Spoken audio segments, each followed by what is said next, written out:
Greetings, Houdini fans. Sorry about all the cockamamie that happened earlier today. The fire alarm was going off here at FIA, and it didn't look like I was going to be able to get a good recording off with the fire alarm going off, so I went home just to find out that I had left my presentation material back here at FIA. So here I am again at FIA, but instead of going live, I am going to be recording this session for you today so that it will be uninterrupted and not deal with all the typical shenanigans that you have to deal with when dealing with live recordings. With that said, I want to thank you for coming today.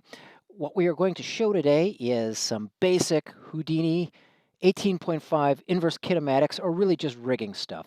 Now, I have presented two prior lectures to this, one about retargeting and one that was about Houdini rigging basics.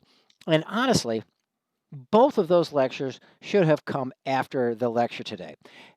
Well, that's what happens when you're learning something brand new. You kind of get things out of order and oh well, things tend to happen that way. So this is actually a really cool lecture, and be prepared to see a lot of really cool stuff on what you could do with Houdini IK. Now, I want to thank Luis Cruel, who was at Side Effects at the time that he created the guide for this video. Luis is one of the principals in charge of Houdini Labs, and he was one of the principals working on the KinEffects package. And I used his introduction video from one of the Hive presentations back in October as the basis for this presentation. So thank you very much, Luis. Thank you very much, Side Effects. And with that said, thank you very much for joining me today, and welcome, and let's get things started. Ooh, look at that. Don't want to see that. All right. Now, the new rigging material in Houdini 18.5 is not necessarily animator friendly at the moment, but I'm going to show you on how it could be sort of animator friendly. So don't tune off, because I've got some really groovy stuff to show you. Now, just as an overall reminder, I'd like everyone to remember that the new 18.5 information is the rigs are no longer in the object level, they're in the SOP level. So that means, everything is in SOPs within an object, and the skeletons are no longer actual skeleton objects, they are actually just vertices. Vertices connected in order with other vertices, and that is how they do it. And what that does is it comes up with an ingenious way of rigging. And so let's go ahead and just create something brand new in order to help demonstrate that. So I'm going to lay down as a geometry node. And then I am going to call this geometry node simple rig, because that's all this is just a simple rig.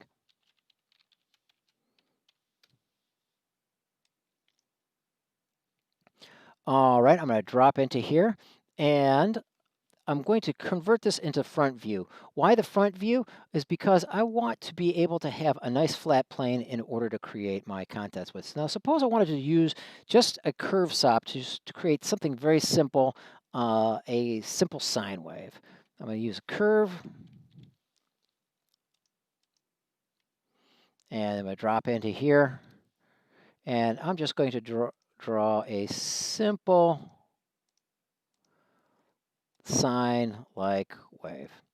Well, it's not perfect by any sort of the word, but it is cool enough for cats. All right.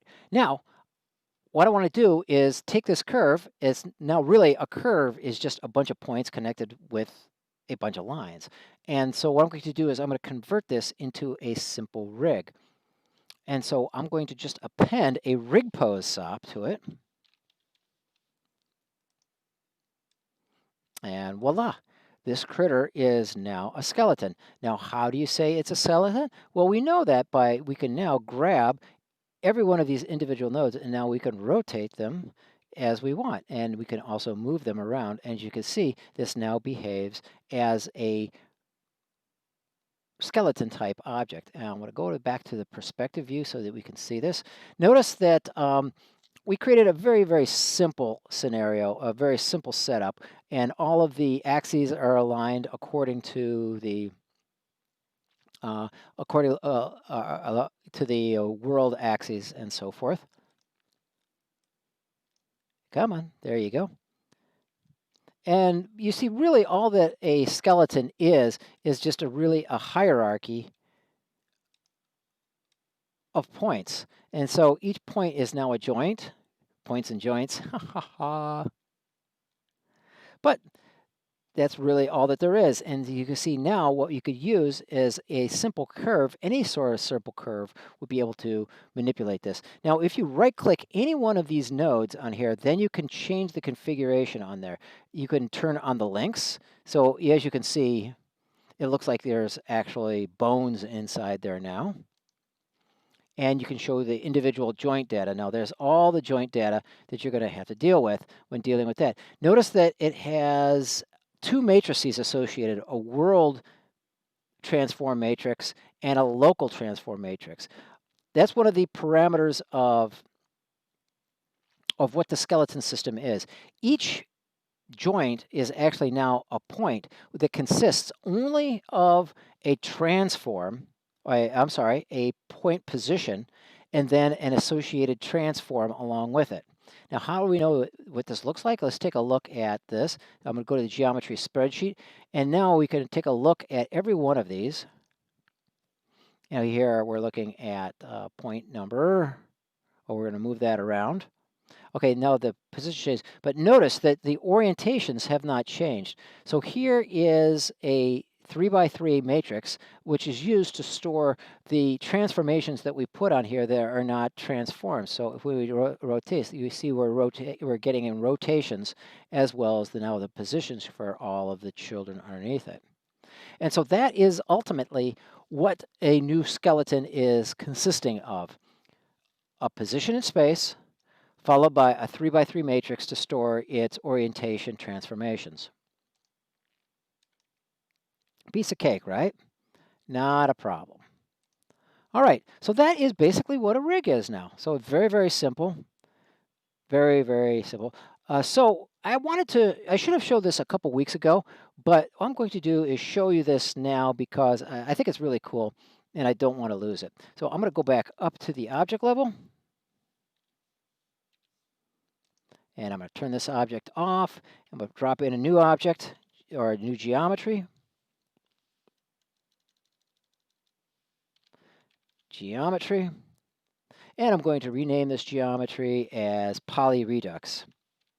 One of the frustrating things about rigging in any other package is that once you rig a character, then once it's been skinned, you're pretty much stuck. Now, if you were to rechange the topology of that mesh, then you would have to reskin the object. That's just kind of the rules of the game. Now, the folks at Houdini said, okay, though this is a flawed workflow and it's not very procedural, let's see if we can fix this. So what they did was they kind of came up with a brand new way of looking at things. And so I'm going to download a character that I grabbed from the Mixamo site, and I grabbed the mesh as well as the animation. Let me see if I can import this character. I'm going to use an FBX character import. And I'm going to just change this name to old guy because he's old guy. All right, I'm going to change the FBX file. I'm going to move this over here. I'm going to take a look. In my characters, I stored this as old dude, and here is my old dude FBX. There he is. Now notice that his skeleton is now pointed in the other way, but his mesh is now stuck at the pose. Well, that's exactly what a Houdini character is. It consists of three outputs. We have here the output here, this. Let me get a null here. We can demonstrate what that is. Okay, it is now a mesh. Now, it's not really just a mesh. It is a poly soup. And so we're going to have to kind of change this over in order to work with this a little bit later. And so we have the polygon object, which represents the skinned object. And now we look at this. This is the rest pose. And now this is the initial position for the skeleton, and then we actually have the posable, the animated pose skeleton, and that's where it actually is. And if we look at this, we see that this character is just skanking along like a madman. All right, now it takes all three of this information in order to actually see an animated character. So I'm going to go and drop in a bone deform SOP. And it's going to hook up all three. All right, and we see the guy getting ready to dance around. Now he is just going to town. Very cool, except what happened to all of our texture data that was here and now disappeared? Good question. I don't really know what happened to it. Now, typically it should work because what I'm going to do here is I'm just going to go and put down a convert SOP here. You know, maybe somebody can IM me or respond to this lecture and tell me what it is I'm doing wrong. But I'm going to put a convert node in here, and then now suddenly I put the convert node here, and the character goes back to, hey, check it out. He's now working fine. Now, since it's been converted over to that mode, if I drag it over here, it stays over there, and I don't need the convert node any longer. Why it does this, I do not know. But oh well, that's the way it works. But really what I wanted to focus on is that what we could do is insert is a poly reduction SOP inside just the animated, inside the mesh geometry. And we see nothing happens here. Okay, but notice that inside this bone deform, the character is about 16,000 points and 16 or almost 17,000 primitives. So that's kind of heavy, most of it being in his head, mind you. But suppose we wanted to go and poly reduce this. Now let's say knock it down by half. I'm going to go into poly reduce, percentage to keep, knock this down by half.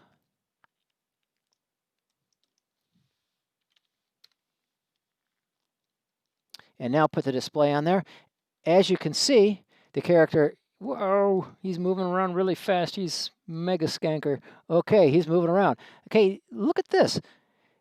The character doesn't look that bad, and we just re-topologize the entire mesh without having to re-skin the character or re-rig it. So this is amazing. Now, this is really fantastic stuff, and it can go even further.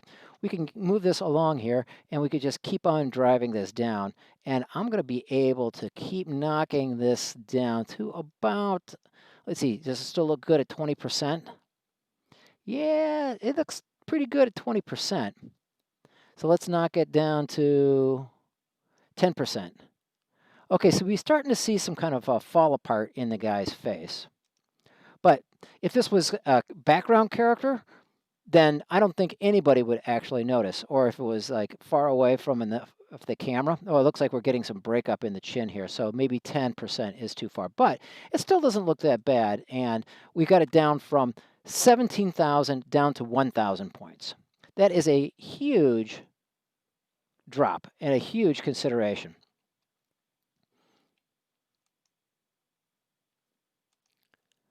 And so this is something that is going to be really good. So in the pipeline for you riggers out there, you might encounter a situation where you might have to go and retopologize a character after your animators have gone and created hundreds of animations for it.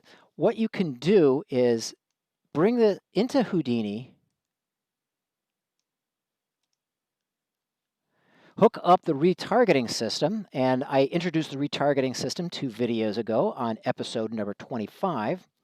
And using this reduction technique, you can go and move and retarget all of your animations in relatively no period of time without having to reskin and re-rig your character. Now, this is really fantastic stuff, and I know it's going to make everyone a lot happy. I'll have to remember this one. This is a real keeper. Okay. Now let's get on to some of the IK stuff that I was talking about. Suppose we wanted to just create a very simple IK constraint. I'm going to throw down a new geometry. and I'm going to call this simple IK. Now I'm keeping things simple here, gang, because I don't want to necessarily get too complicated. I want to just keep things primitive just to show you how basic and fundamental a lot of these tools are and how easily they work. I'm going to drop into the simple IK and so forth. I'm going to drop in another curve. I'm going to go back into the front view. I'm going to go into the right view instead.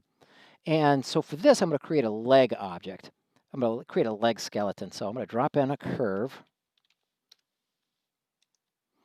And I'm going to call this leg. And I am just going to draw what is probably just a leg object. So I'm going to click this here, and click there, and click there. Okay. Very, very, very simple leg. Very, very, very simple. All right, I'm going to move the back to the perspective. All right, now everything should be in aligned. Okay, now once we've gone and done this, what we're going to do is now we got append a rig doctor. You're probably going, what's a rig doctor? Well, a rig doctor is not really what it says. It's not going to fix the rig. Okay, I don't know how to get rid of these joints. The joints are really large. I can't remember how to fix it. And I forgot to check into before this presentation, so please suffer with me. But know that this rig doctor is in the house. And yeah, there it is. I hit it. But what the purpose of the rig doctor is to initialize all the transforms. It's basically initialize the transforms to true, and it initializes the names, the attributes, and the transforms. So if we go into rig doctor, and then we go into initialize transforms, then all of the stuff gets initialized to 0. So this is important because sometimes the information you're bringing in may not be properly initialized. Now, when you go into the rig doctor, this goes and reinitializes everything. You see that all of the local transforms are now zeroed out. And then the transforms itself are then set off to 0, and it creates basic names, 0, 1, 2, and so forth. And therefore, it keeps everything nice and simple. So the rig doctor really doesn't fix a rig. It more or less, it should have been called initialized dude rather than rig doctor. All right, so we've got a rig doctor that kind of initialized everything. And what we're going to do is I'm going to append an add SOP. The reason why I want this add SOP is very interesting. I'm going to add this up, and I'm going to call the name to control points. Because from this skeleton, I'm going to create 3 rig points. And I'm going to click onto here. I'm going to say delete geometry, but keep the points. So if we click this, we see we've got 3 points in here. Now I had to turn that on. Okay, you can't see the 3rd point because it's hid right at the origin. But really all he did was just use the add SOP to convert this and just extrapolate just the points. And, oh yeah, delete the geometry but keep the points. That's exactly what we did here. Okay, now what we're going to do is drop down a rig attribute VOP. You're going, oh, rig attribute VOP, that sounds nasty. Okay, VOPs is like coded Vex, and Vex is like crazy. And yes, this is true. Vex can be crazy, but with a little bit of attention and a little bit of patience, you can understand it. And this is actually looks nasty, but it's actually really simple when you start thinking about it. Because if you were going to rig this up in Maya, you'd end up doing all the same things. Okay, what we're going to do is we're going to send the skeleton from the rig doctor and put it into the rig VOP. And then from this, we're also going to send in the control points. And I am going to call this simple IK VOP. Simple IK VOP. All right, so I'm going to double click this to go into a brand new VOP network. Okay, so the VOP networks have a really cool feature now, is that you can drag and drop the input that you want to go into the VOP network. Okay, so just for example, for where you have this, I'm going to left mouse button on the 0 here. You'll see that we've got 3 options. We've got 0, which is the output.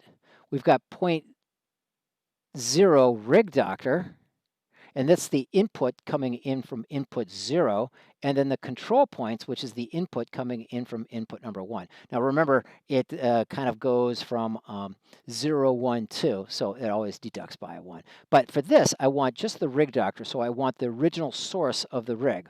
So I'm going to just go click that, and I'm going to click on rig doctor, and then once that's selected, I'm going to drag this off over onto here. And then so you see it's 0.0, get point transform 1. And I'm going to do this for all of my points. So I'm going to get all 3. Okay, is this the rig doctor? Yep. Okay, and we don't want that one yet. And so we've got 0.0, 0.1, and the last one we want is 0.2. All right, I'm going to go ahead and drag that down there. Oops.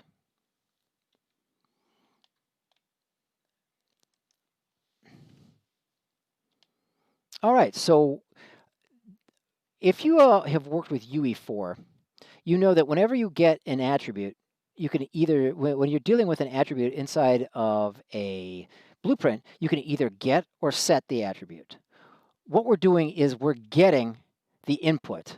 Remember, we put 2 inputs into our VOP network. So we're getting the first input, which is from the rig doctor. And also what I want now is I want to get this second input. And this is 0.0. Well, actually, this is the output. So I'm going to click here for 0.0, and we'll move that out here. 0.0 set. Notice that this is get point transform, and this is set. So it's a 0.0 set. So I'm going to go ahead and set this because we're going to be setting this because this is going to be the output for our VOP network. Okay, so now we have set 0.0, set 0.1, and then set 0.2. Okay, well, that's all groovy and fine. But let's go ahead and get the input for our second, which is our control points. Now, the control points are going to control where the joints are actually going to be targeted to or confined to in our IK system. So I'm going to go back up here and click onto these, and I'm going to go to control points and drag that on there. So there is control points 0.0. I'm going to move this. This is control points 0.1. And this last one is control points 0.2. Okay, so we've got our 2 sets of input and we've got our output. All right, and all we need to do in order to get this guy working is to drop down a 2-bone IK VOP. 2-bone IK.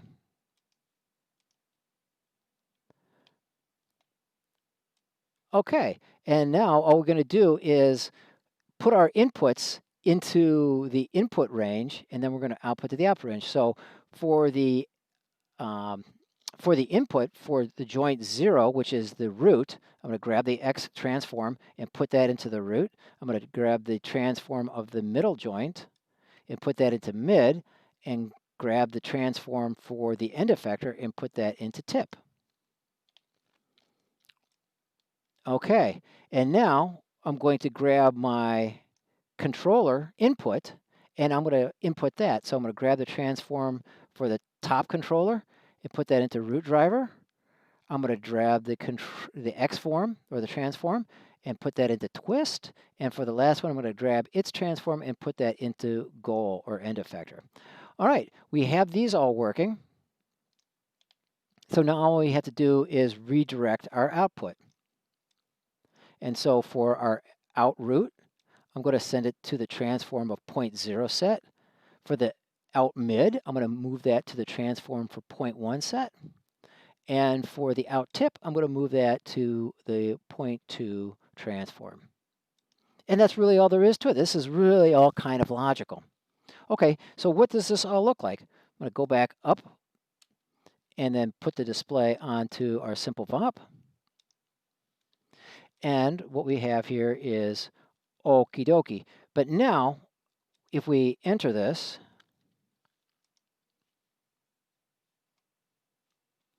Okay, now we're almost there.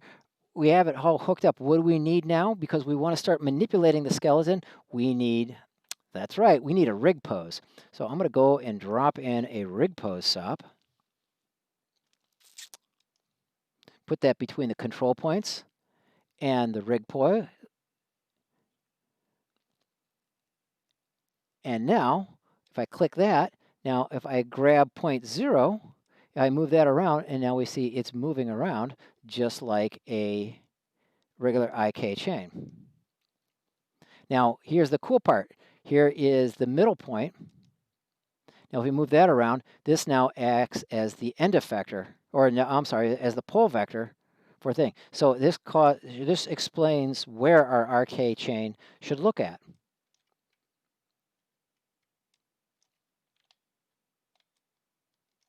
Let me go ahead and move that around so we can move this around a little bit easier.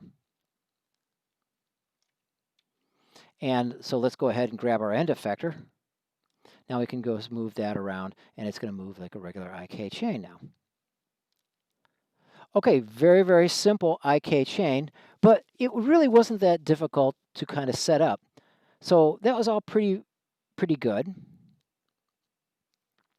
But in order to help demonstrate that, it was very simple, but it seems like a little obtuse, especially when dealing with, I'm going to have to do this simple VOP for every one of our my IK systems. Well, you could, but I think that there is an easier way, and let me show you that. And I'm going to go ahead and drop into here. I'm going to create a new piece of geometry. And I'm going to call this abstract full body. Why am I calling this abstract full body? Well, I'll show you in just a moment here. I'm going to drop into abstract full body, and I'm not going to use anything simple this time, so I'm going to use something that's very complex. So what I'm going to do is drop in a simple L system. Simple L system, you say. Ha, ha, ha, ha, ha. All right, there we go.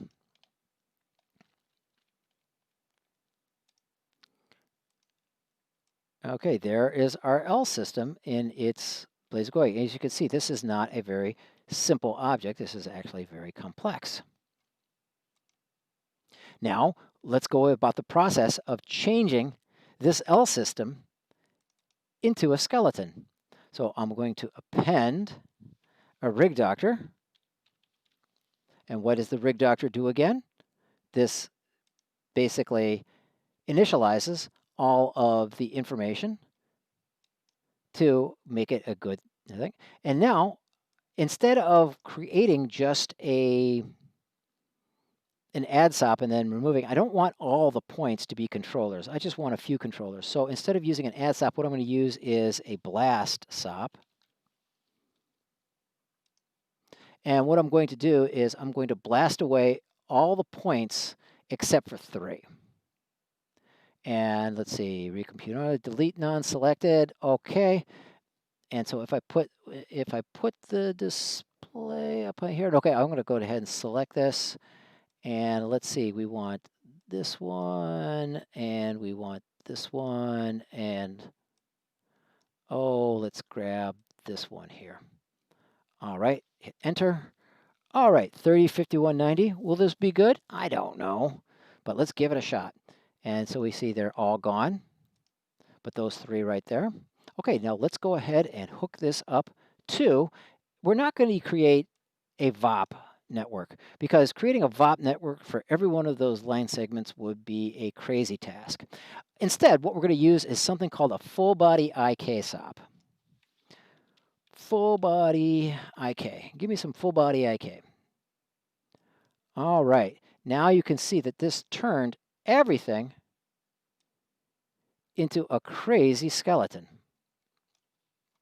And this is one massive skeleton. Now, you can go even crazier than this. I saw one guy, I think from the Antegma videos, went ahead and created 1,000,000 points into a skeleton. And so that is like crazy big. So what we have here is still relatively simple. And now, if we insert a rig pose.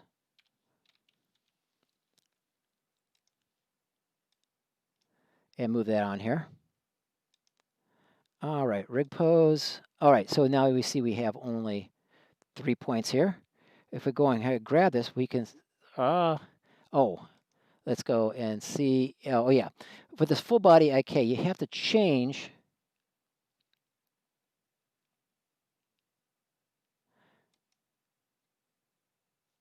the mapping. The mapping, instead of where it says map using mapping attribute, say match by attribute. Now that's really confusing. But here, what we want to do is change it to match by attribute and just leave everything as is. And now, when we collect here, we select this. Now when we move that, we can see that we're actually moving the entire chain while moving this exact 1 point.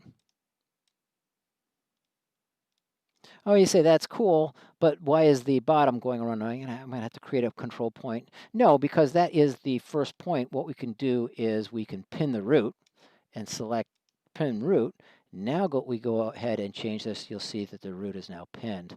So this is all really cool. If we wanted to create some kind of very simple abstract motion of some animated trees that are swinging and dancing around and behaving like rubbery objects, we can do this by creating it into a articulated character very, very quickly. All right, you're saying that's fine with a tree. What's this going to look like if we use a real object? So I'm going to go back up here, and now I'm going to do is drop in here. I'm going to say, oh yeah, let's create Eric. All right, so a new geometry, tab, geometry. Oops, don't want to do that. Give me some geometry. All right, we're going to call it Eric. Gonna drop in here. Okay, I'm going to load in the Eric character. Now I got this character, I think I demonstrated in one of my videos, I think last video. And so I'm not going to go over that again, but we're going to import this character using an FBX character import. And I'm going to select this, and here is my Eric. Here's my Eric character. As you can see, the Eric character already has a skeleton put into him, and that's okay, but we're going to ignore that existing skeleton right now because according to the classical definition of skeletons, you can have as many skeletons as you want, and that's exactly what we are going to do. Okay, we've got the FBX character in here. Now let's just add a bone deform.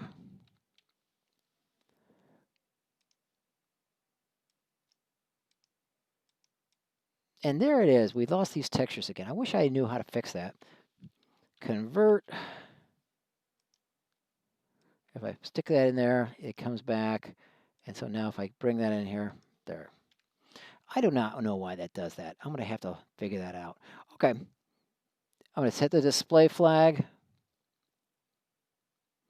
Okay, we've got Eric moving around, but we can't move him because the character is not he is not deformed yet. Well, we haven't moved any of his characters yet. So let's go ahead and adjust things a little bit. So I'm going to drop down I'm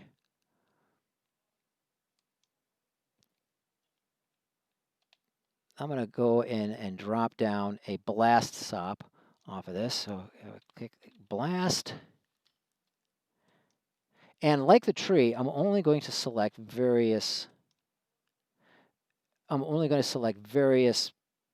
joints in the whole system. So I'm going to go ahead and select blast, and let's see if I select this and I say delete from non-selected. Okay, now I'm going to select just very few things. I'm going to make sure, so I'm going to go and select just his, let's see, what am I going to do? I'm going to select his root.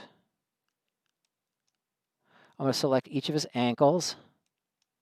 I'm going to select his pelvis. And I'm going to select his wrist. There's that wrist. I'm going to select his sternum, and I'm going to select his head. Okay, we've got 1, 2, 3, 4, 5, 6, 7, 8 points selected here. All right, I'm going to enter this,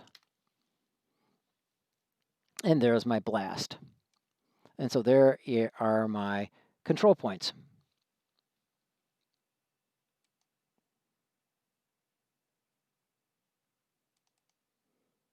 Now, before putting that back into the bone deform, what I'm going to do is drop down a full body IK.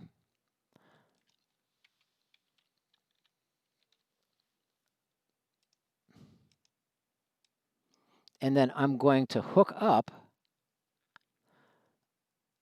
the skeleton to this, the first input. I'm going to put the blast into this and click into that. And now we have a new variation. And now I'm going to put this full body IK into the input number 2 of my bone deform. Ooh, that looks crazy. Okay, so it looks like Eric is really excited to see us, or that's just a skeleton hanging out. In fact, let's get rid of the joints. It's a little bit distracting. Display links? No, we don't want to display the links. Okay, so there is our root. And now what we're going to do is insert a rig pose between my blast and my full body. No, a rig pose, I'm sorry. Rig pose, come back to me.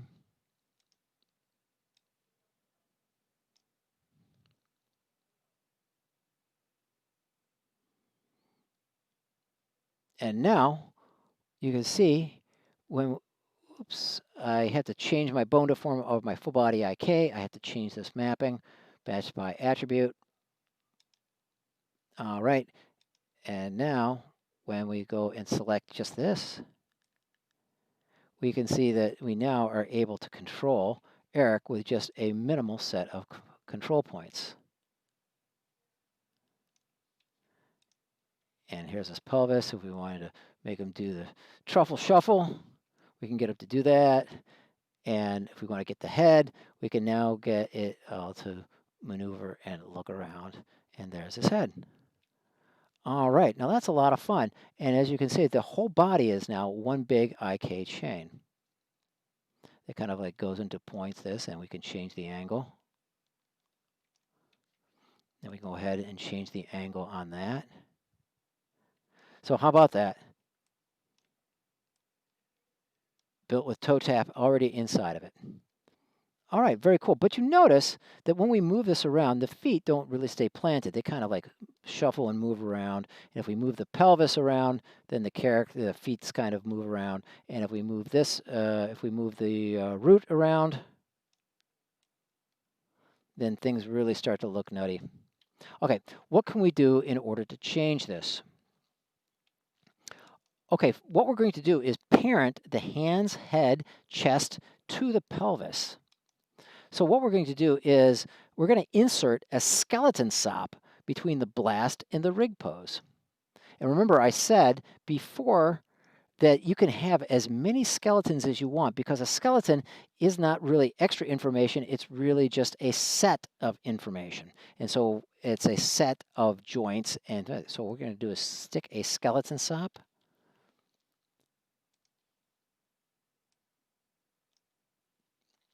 In here, and then I'm going to go and get into the control mode. Oops.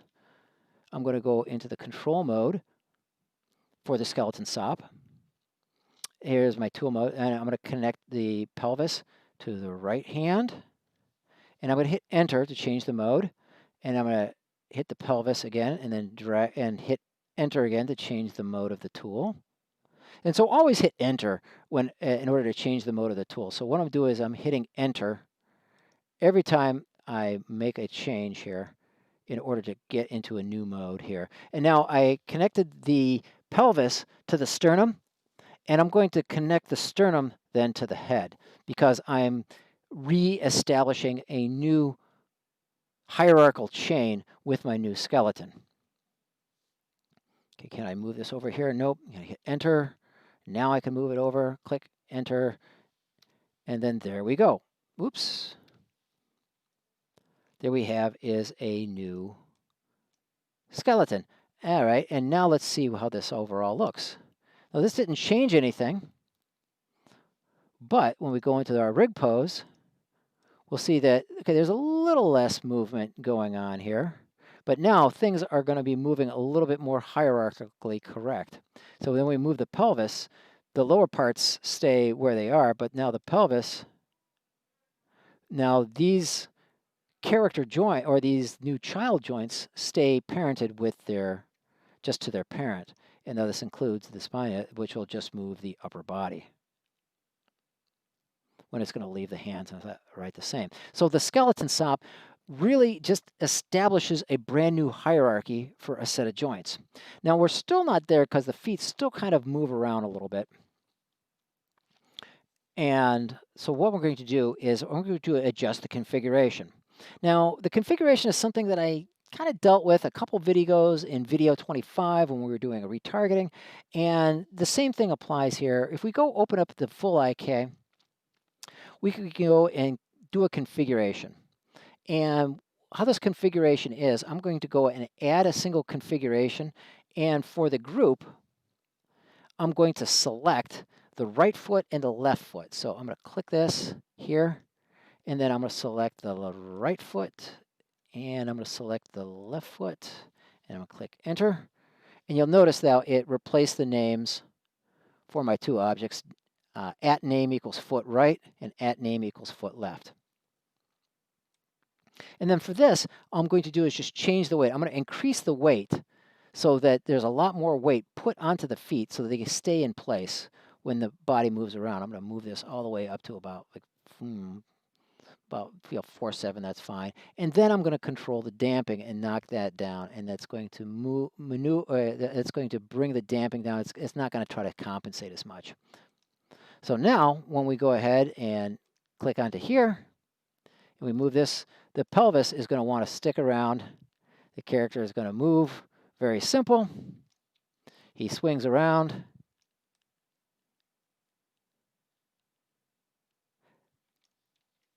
But the feet stay put, even as exists. So it all kind of behaves as expected.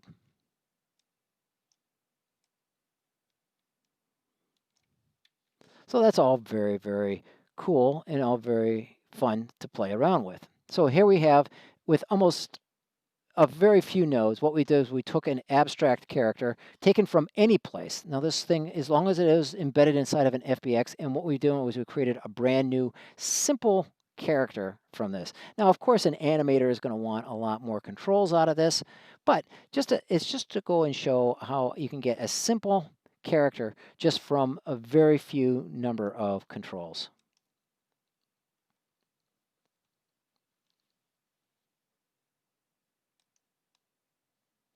All right, folks, that's all I really wanted to show off today, and that kind of shows some of the very basics. Now, you can use the topics that I used in the last two videos for retargeting and creating new controllers for the objects. As you can see, we can really get down and create a brand new rig on top of an already existing rig in order to get it to animate, and so we can restart controlling and reconfigure and reanimate the character dynamically. All right, now that's what I wanted to discuss with you folks today. Now, with that said, let me go ahead and, let me go and get this going here. No, yeah, okay, let's just get it going. All right, I'm going to move this up here. I'm going to set the display. And where is it? All right, where's the controls? All right, so I'm going to move this over here. All right, now I want to move this over here. All right, so there's the last two things. Oh, okay. This is what I wanted to show. You see, like OBS. Okay, very good. So I'm going to go in, and no, that's not going to quite do it. So I'm going to move this over here.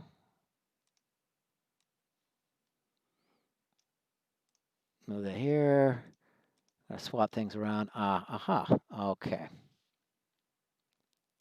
All right. So I had a lot of fun putting this video together. This stuff pulled together a lot easier than what I was used to, and I'm looking forward to playing more with the IK system, but I am afraid that I'm going to have to depart off of this trend and then move on to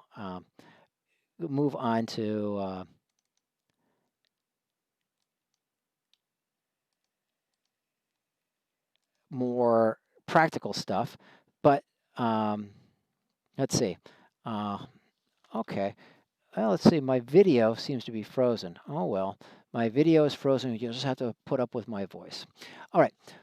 So what has happened? Next week, I am not going to be able to give my traditional Houdini class, and be out of town. But I will come back on the 22nd in order to start giving you some new and improved Houdini stuff. But regretfully, we have to leave the character animation and the rigging information, push it off to the side, and then we are going to go and prepare the FIA students for using Vertex Cache Animation, now otherwise known as VAT. That stands for Vertex.